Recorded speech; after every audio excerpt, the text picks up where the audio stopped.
నెల్లూరు గల్లీ గల్లీ తిరిగిన వ్యక్తి పవన్ కళ్యాణ్ గారు. మిమ్మల్ని చూస్తే మళ్ళీ పాత రోజులు గుర్తొచ్చాయి. నేను అదే వారితో మాట్లాడినప్పుడు ఒక మాట అన్నాను. నాకు తిరుపతిలో గల్లీ గల్లీ తెలుసు, మీకు నెల్లూరులో గల్లీ గల్లీ తెలుసు, అది ప్రత్యేకతని ఇప్పుడే చెప్పాను. తమలో మీ ఉత్సాహం చూస్తా ఉంటే సింహపురి తిరగబడింది,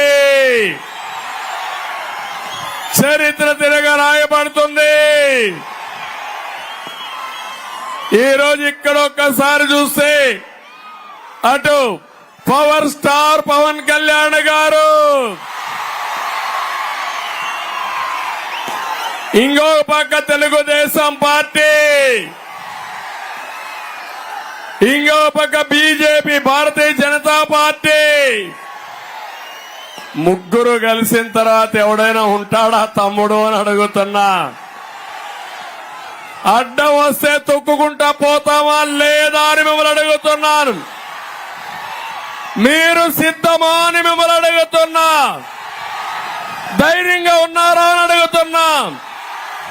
జన సైనికులు సిద్ధమా? మీరు తెలుగుదేశం కుటుంబ సభ్యులు మీరు సిద్ధమా అని అడుగుతున్నా.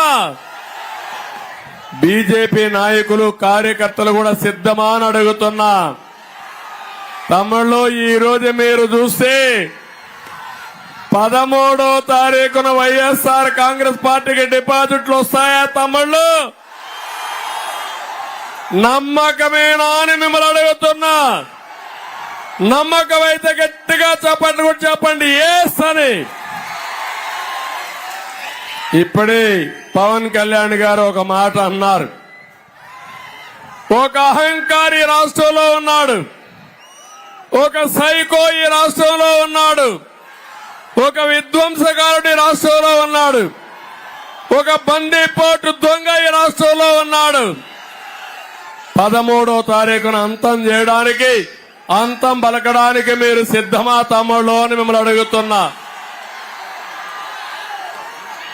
ఎందుకంటే ఈ యువత భవిష్యత్తు నా బాధ్యత, పవన్ కళ్యాణ్ గారి బాధ్యత.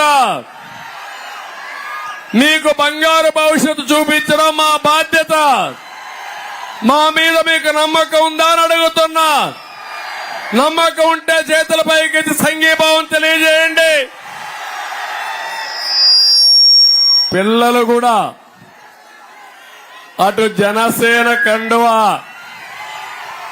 ఇటు తెలుగుదేశం పార్టీ జెండా, ఆ ఉత్సాహం చూస్తా ఉంటే ఎవరికి అర్థం కావడం లేదు ఏం జరుగుతా ఉంది సింహపురిలో అని. ఇదే పరిస్థితి రాష్ట్రం అంతా ఉంది. తమ్ముళ్ళు రాసి పెట్టుకోండి, 13 ఎన్నికలు జరుగుతాయి. జూన్ 4వ తారీఖున రిజల్ట్స్ వస్తాయి. 25కు 24 వీలైతే 25 పార్లమెంట్లో మనమే గెలుస్తున్నాం.